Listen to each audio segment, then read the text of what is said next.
Bom dia, boa tarde, boa noite.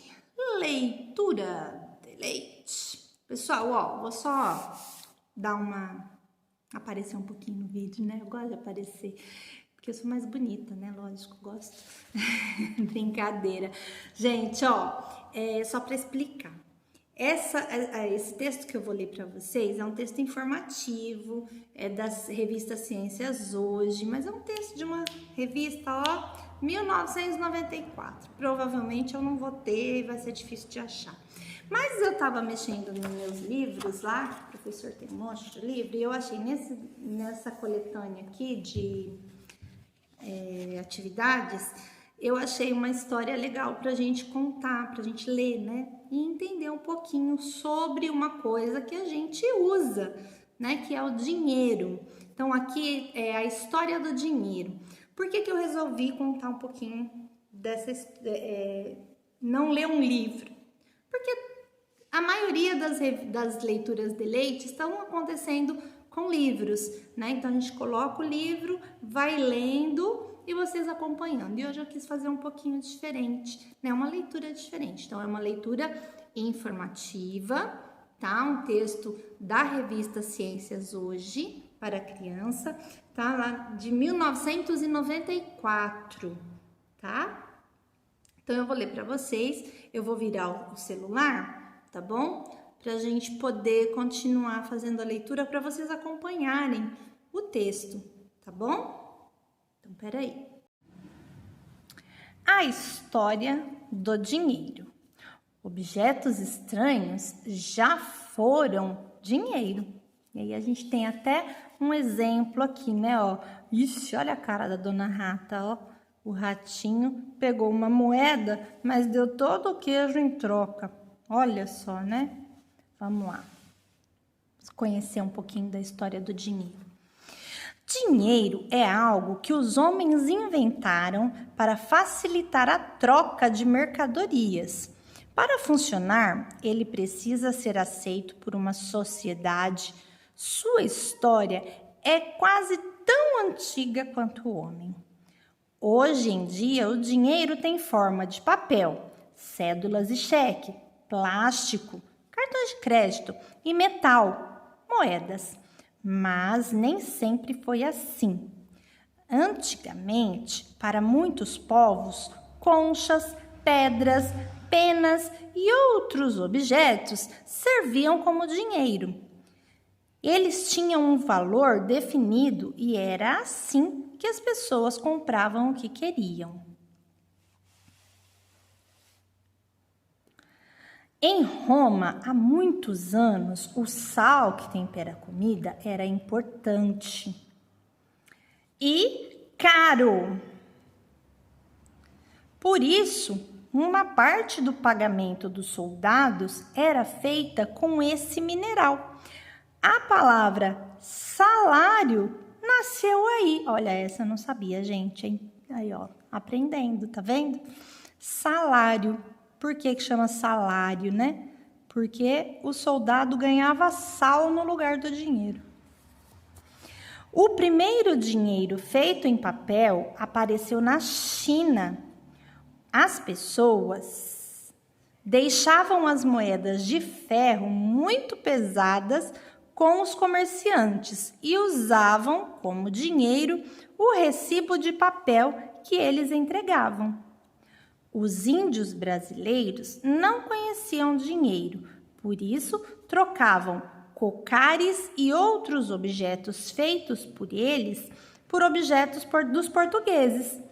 Esse tipo de comércio é chamado de escambo. Escambo significa troca, né? Então, quando os portugueses chegaram aqui, não tinha dinheiro, os índios não conheciam, não davam valor, né, para o dinheiro, então eles trocavam, mas gostavam do espelho, gostavam de tecidos, então eles trocavam o que eles tinham, os objetos, né? A moeda. A palavra moeda vem do latim moneta, que era o sobrenome da deusa Juno. Era no templo de Juno que os romanos, em 574 antes de Cristo, antes de Jesus nascer, antes do nascimento de Cristo, fabricavam suas moedas. As moedas de prata que circulavam na Roma antiga eram chamadas de denários, dando origem à palavra dinheiro. Olha aí que interessante, né? Legal, espero que você tenha gostado dessas informações assim como eu e tenha aprendido alguma coisa, né? Olha aí, eu aprendi duas coisas, né? Que dinheiro vem da palavra denário, que era moeda de prata. E salário vem do pagamento em sal para os soldados em Roma. O escambo eu já sabia o que era, né? Escambo era troca. Talvez você não saiba, né? Legal, gostei. Espero que você tenha gostado também. Beijos, tchau, tchau. Bom dia, pessoal, tudo bem? Boa tarde, boa noite. Hoje a gente vai fazer a produção de texto da AP. Antes de colocar a produção, eu quero falar um pouquinho com vocês sobre produção de texto. Para produzir um texto, primeiro eu preciso saber que tipo de texto é esse. Qual é a tipologia? Nós temos vários tipos de texto, né?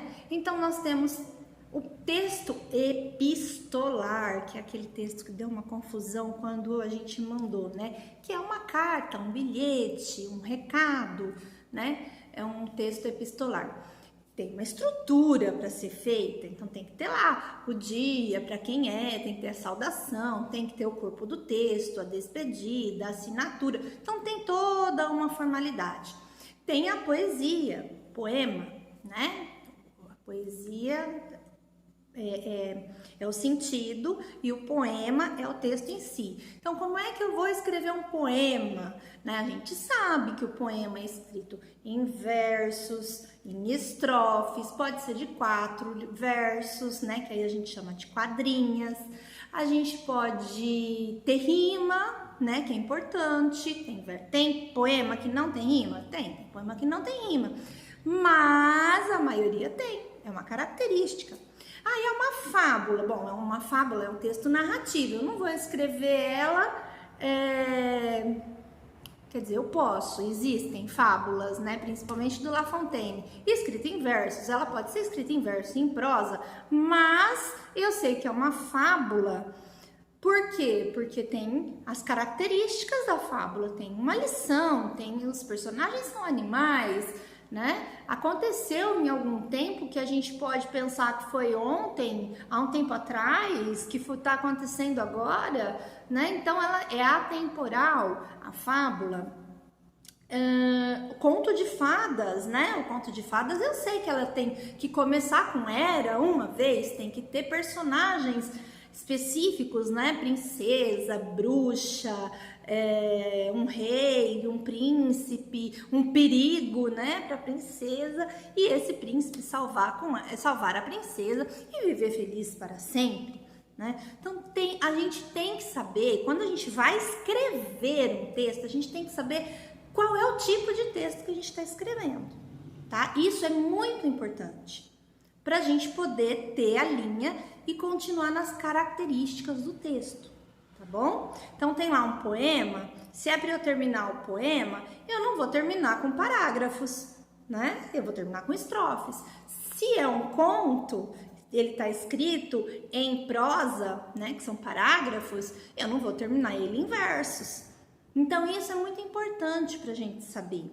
Se ele está escrito em primeira pessoa, eu não posso passar da metade para o final para a terceira pessoa, né? Então, isso são características do texto que é importante a gente saber, tá? Eu vou colocar os textos, uma tabelinha, tá? De algumas frases que a gente pode usar para melhorar nosso texto, porque senão fica assim. Então, ele foi, né, lá, e aí, ele pegou, então, né, ele foi, e aí... Quer dizer, não tem vocabulário, não tem palavras, né, e a gente não sabe, não é sempre que a gente tem, né, vocabulário para escrever palavras diferentes, e aí a gente fica repetindo o daí, né, então, ele. Então, eu vou passar um cartaz para vocês, tá? Para poder vocês entenderem, para ter mais informações para poder estar começando esse texto do meio para baixo. Como que é o meio? O meio é complicado, a gente já começou a escrever e aí tem que continuar uma ideia que não é minha, né? E o final, como é que eu termino? Porque tem muita gente que tem dificuldade em começar o texto, mas tem gente que não, começa o texto e vai, escreve, mas e aí? Não consegue acabar. Né? Como é que eu termino um texto? Então, eu vou colocar para vocês as frases, né, para se iniciar parágrafos, tá bom? Nosso texto da AP é um conto de esperteza, tá bom? O que é um conto de esperteza? Conto de esperteza é aquele conto onde eu vou observar as características dos personagens e ver o que é que pode acontecer. Alguém vai ser mais esperto que o outro. Alguém vai querer enganar alguém. Então, como é que vai resolver essa situação? Será que quem começou lá na história querendo enganar vai conseguir enganar? Ou será que aquela personagem que estava em perigo ou que estava sendo enganada vai dar um jeitinho e vai ser mais esperto e enrolar o outro? Então, tem que ficar esperto, tá? Eu vou colocar aí o cartaz com as frases, tá? E eu vou passar agora para o nosso texto da AP, tá bom? Não esquece, o nosso texto da AP é um conto de esperteza, tá? E eu tenho que finalizar o texto. Ele já é um texto que veio até a metade. E agora, para terminar, é da metade para o final. Então, eu tenho que seguir uma ideia que já está colocada lá. Eu não posso inventar personagens, porque os personagens já estão lá. O que eu vou ter que fazer? Eu vou ter que dar um final onde alguém foi mais esperto que o outro, né? Ou a personagem conseguiu o intento dela no começo e enganou quem ela queria. Ou quem estava sendo enganado desconfiou e foi mais esperto e enganou o outro que estava querendo enganar ele, né? Então, assim, vamos prestar atenção, tá? Leia o texto. Se for necessário, grife lá o personagem. Lembra lá as características daquele animal ou daquela pessoa, ou do ambiente. Se tá numa cidade, eu não posso, de repente, ir pro meio do mato, né? Ou se eu tô no meio da floresta, de repente, eu não posso ir no shopping, tá? Então, atenção ao contexto da história. Tudo bem? Vamos passar lá, então, pro texto. Antes vai ter o cartaz com as frases, tá bom? Então, tá.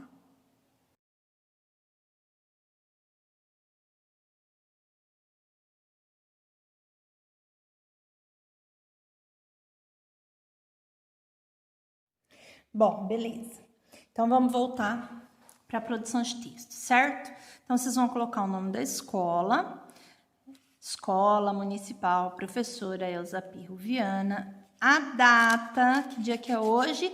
Dia 30/6/2020. O nome de vocês, tá? Não esquece também, gente, de colocar aqui, ó, quarto ano, A, B, C ou D. Tá bom? Então, vamos lá, ó, eu já grifei aqui, já dei uma adiantadinha para vocês, tá? Pra gente não ter que ficar parando toda hora. Então, olha só, é a produção de um final de história. Isso é importante você saber. Já tem um começo, já tem uma história. Então, você tem que terminar essa história. Leia o trecho abaixo e escreva um final para esta história. Lembre-se que o final que você inventar... Ah, mas eu já conheço essa história, vou escrever o final que eu conheço. Não, não pode, tá? Porque senão fica uma reescrita e não uma escrita própria, tá? Então, você vai inventar, mesmo se você conhecer essa história, você vai inventar um texto, porque é o que está pedindo na prova. Você vai inventar, tem que combinar com a história já escrita. Então, já tem um trechinho aqui escrito. Ela veio até o meio, tá? Do meio para baixo, você que vai escrever. Vamos ver o título? Vamos analisar esse título para ver se a gente já consegue fazer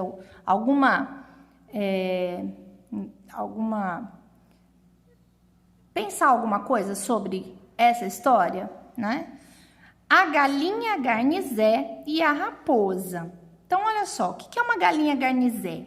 Galinha garnizé, para quem não conhece, é uma galinha pequenininha. Ela é tipo uma miniatura da galinha e ela tem um canto estridente, assim, bem alto, meio desafinado, é diferente das outras galinhas, tá?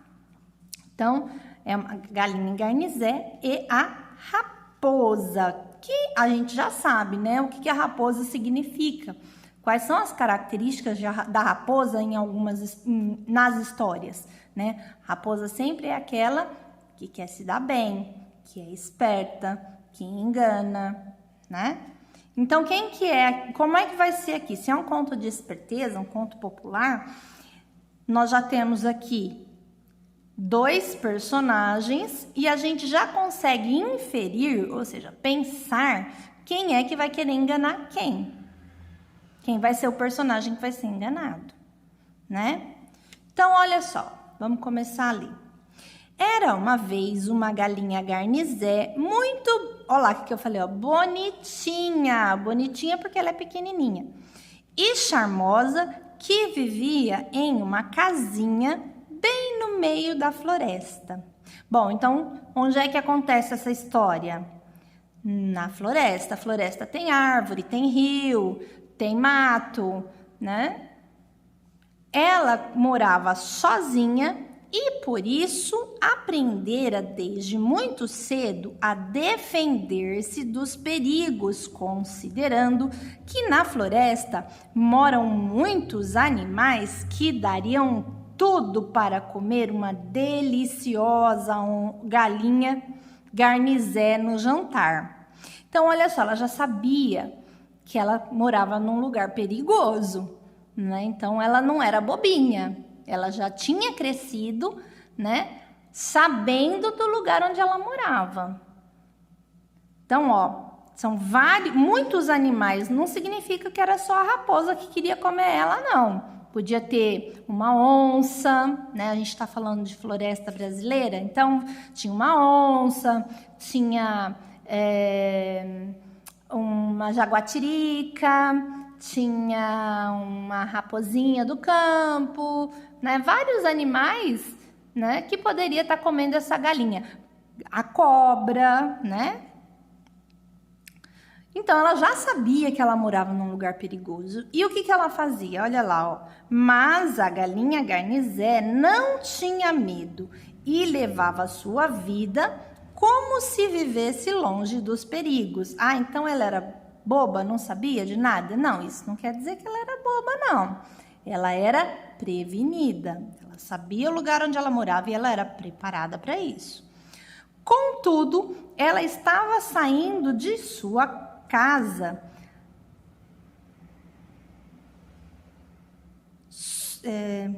Contudo, ela evitava sair de sua casa, saindo só em caso de extrema necessidade para evitar encontros indesejáveis com alguma raposa faminta. Então, ela sabia que lá tinha raposa e que era perigoso, porque as raposas eram famintas e adoravam comer galinhas. A gente sabe, né? Nos contos, nas fábulas, a gente sabe que o prato preferido da raposa é a galinha.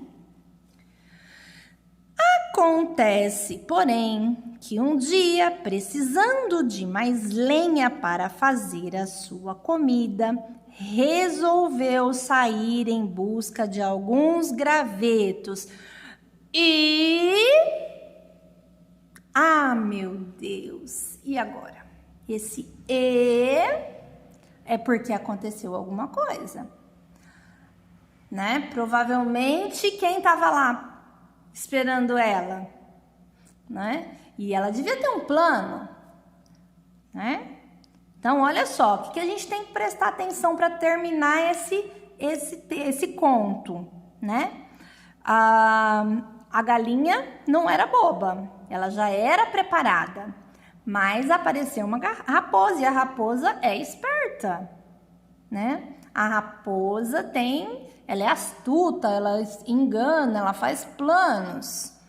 Será que a raposa conseguiu comer essa galinha? Ou será que essa galinha, já preparada, né, para os perigos, conseguiu sair ilesa e voltar em segurança para sua casa? O que será que aconteceu? É aí que você entra. Você vai dar um final para essa história, tá? E não vem com essa assim, e a raposa estava lá e a galinha saiu correndo e entrou para dentro de casa e fim. Não quero isso não, hein? Eu quero que vocês escrevam um final legal. Pensem e vamos ver. Ou a raposa tem um plano muito bom e consegue comer a galinha, ou a galinha dá muito esperta e consegue fugir dessa raposa. Que jeito? Você que vai fazer. É um conto de esperteza, tá bom? Então, qualquer dúvida, manda um WhatsApp pra gente que a gente explica direitinho para vocês, tá bom? Então, vamos lá. Boa prova!